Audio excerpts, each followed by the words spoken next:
game that's sweeping the nation. We call it Can He or Can't He with Mr. Chris Canty. All right, let's go. Can Sean Payton fix Russell Wilson? He can't, and that's with a capital T. As much as I love Russ, I don't know if he's going to fit into what Sean Payton wants to do offensively. Sean, with Drew Brees, has routinely asked his quarterback to play within the structure of the offense, getting the ball out of his hands pretty quickly. In the 2010s, Drew Brees was top 5 from average snap to throw time. Russell Wilson last year had an average snap to throw time of 2.95 seconds, which will put him in the bottom third of the NFL. So 8-ball says doubtful in terms of Payton fixing Brees. Fixing Wilson. Okay, can Bryce Young hold up during a 17-game NFL season? I'm going to say he can. And listen, I know he had some injury concerns at Alabama with the shoulder, but I'm going to give him the benefit of the doubt. The guy has shown that he can play at a high level and get his team to the championship. He's got a Heisman on his resume, so there's no reason to think that he can't. And whatever team drafts him is going to build an offense around protecting him first and foremost. Can Dak Prescott and Mike McCarthy reach a Super Bowl together? I'm going to say they can't, and that's with a capital T. They've been together for some time now, 3 seasons, and they haven't gotten close to the championship rounds. I don't love the move of elevating Brian Schottenheimer to offensive coordinator. I don't look at this coaching staff as a better staff than what they had when they ended the regular season. So with that being said, I don't see them being able to make that leap. Okay, now speaking of this, Dak had this to say about the Cowboys' new look offense, because as you know, big changes are happening on the offensive side of the ball in Dallas. Offensive coordinator Kellen Moore's out. So last week, Prescott talked to Yahoo Sports, and he said this. Right now, Mike McCarthy told me about 20 to 30% change. I think, if anything, it's things that need to be changed. Sometimes change is good. I'm a big believer in change. So, Jeff Darlington, I'll start with you. What are we going to learn about McCarthy and Dak this season? Well, that's a great question. I think that ultimately it's about what we learn about McCarthy. Dak isn't going anywhere at this point. And look, when we look at the landscape of the way teams kind of put themselves together, the quarterback is the asset that's the most difficult to move on from. They can move on from a coach pretty easily. Doesn't count against the salary cap, just another rounding error in a billionaire's checkbook. So I just think in this scenario that we'll finally see, now that Kellen Moore is no longer the offensive coordinator and the offense is going to fall basically entirely on Mike McCarthy, whether he is the right fit for Dak Prescott. Look, I understand that some people might be down on Prescott, but I'm just saying right now, the quarterback is going to stay longer than the head coach in this situation. That's a good point there. And Canty, when I look at this situation, I think Jeff makes an excellent point, but at the same time, you look at Dak, the interception problem that he had last year, can he be fixed no matter what you do with Mike McCarthy's role? Well, I think Dak can be fixed, but I think it has a lot to do with the supporting cast that's around Dak. I think it's understated the impact that moving on from Amari Cooper had on this offense. He was one of those guys that you could rely on to beat man coverage. But in looking at Dak Prescott in the passing offense as a whole, Dak had 42% of the yards in the passing game come with yards after catch. You're talking about that being 26 among 31 qualified quarterbacks. They've got to find ways to get more easy yards for Dak Prescott in that passing game. And I think that goes a long ways to mitigating some of the errors and some of the forced mistakes that we've seen from Dak Prescott in 2022. Okay, you both are talking about how Dak needs to be helped in this situation. So, Mike, how specifically do you think this offense is going to look different when you go into next season? Brian Schottenheimer is going to do a great job working with Dak Prescott in decision-making. Specifically, Dak had 17 interceptions. 11 of those were when they had the lead or the game was tied. I work with Brian New York. That will be unacceptable. His father was a legendary coach, Marty Schottenheimer, who was, Jeff, pay attention here, had strong proclivities against turning the ball over. Here we go again. When the game was tied 6-6 and it's 2nd and 2, and there's less than 2 minutes to go against the 49ers, you're not going to throw an interception. That is unacceptable. And here's an amazing stat from Hembo. Last year, Dak Prescott only threw the ball away 8 times compared to Jalen Hurts, who threw it away 32 times, and Patrick Mahomes 36. So if he just cleans up his decision-making, and I agree with Chris Canty, go replace Amari Cooper, re-sign Tony Pollard, But if Dak Prescott has better decision-making, this team will compete with Philadelphia for the NFC East this year coming up. All right, Jeff, go ahead, weigh in. His wood smells like rich mahogany behind him, and he uses big words like proclivity. I can't say anything other than what he just said. Well, Canty, look, if Dak can cut down on his proclivity to throw interceptions, how far can this team go?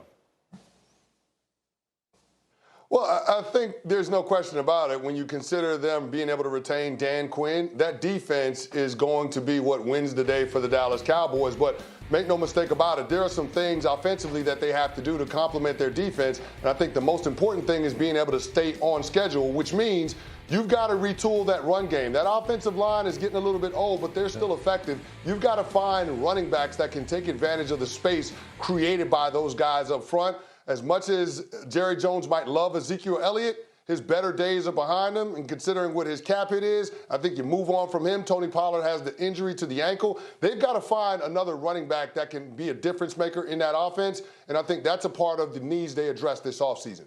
Yeah, we could see some changes in Dallas this offseason, what they do with Zeke, what happens with Pollard. Super Bowl next season, believe it or not. I'm going to believe it, Ryan. I mean, he's been in the Super Bowl 3 of the last 4 years, and since he's become the starter, he's hosted the conference championship every single year. So if you're going to get to the Super Bowl, you got to be one of the Final Four. Pat Mahomes has done that every single season. No reason to think that he won't do it in 2023.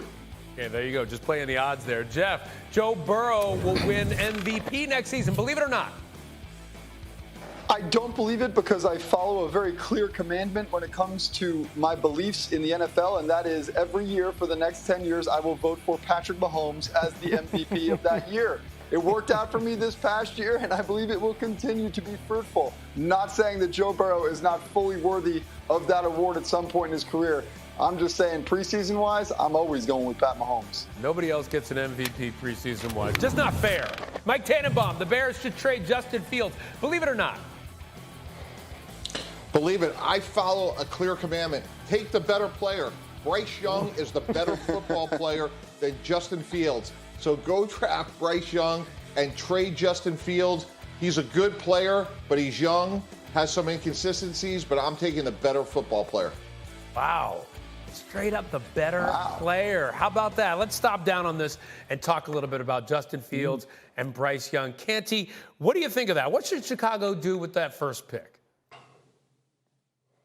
Well, I think the Bears should trade down and stockpile picks, but to Mike Tannenbaum's statement, I don't know how you definitively say that Bryce Young is a better player than Justin Fields. We've seen Justin Fields play in the National Football League and be highly productive. And if you look at the leap that he made from year 1 to year 2, he more than doubled his QBR. And then if you narrow down on his individual statistics, they compare quite favorably to what we saw from Jalen Hurts in his second season in the National Football League. So I think you've seen the quarterback have the dominant traits that lend themselves to having success in the National Football League. The biggest challenge for the Bears now is surrounding him with the requisite talent in order to compete at a high level. They got draft capital. They got a lot of cap space. Put pieces around Jalen Hurts to allow his natural talent to be a force multiplier for your organization.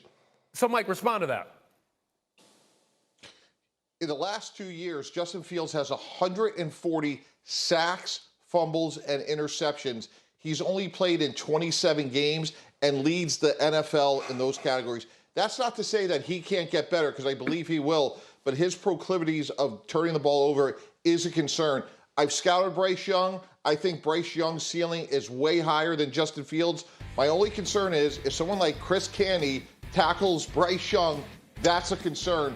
But beyond that, I think he has a chance to be a great player. I think Justin Fields has a chance to be a good player. Those negative plays, though, do concern me. And I think I can get a first-round pick for Justin Fields. So I'm going to take Bryce Young. I'm going to reset the quarterback clock. We just talked about that. That rookie quarterback clock, it's hugely consequential. When we're talking about $50 million or more, and now we can push that out 4 more years, and now we can recap cap space and a draft choice. I think for the totality of the situation, the Bears are better off with Young and trading Fields. Man, if Chris Canty tackles anybody, I'd be concerned. We'd have to have a trainer right here on staff. Jeff, Jeff, lay out all the factors at play here. How does this all play out for you? By the way, first of all, Tannenbaum did he say proclivities? He uses big words and it makes him sound smart. I don't even know what that means. Maybe I didn't even hear it right. But more importantly, I do think that this is a scenario where we will see the Bears do their homework. I think that there is a middle ground.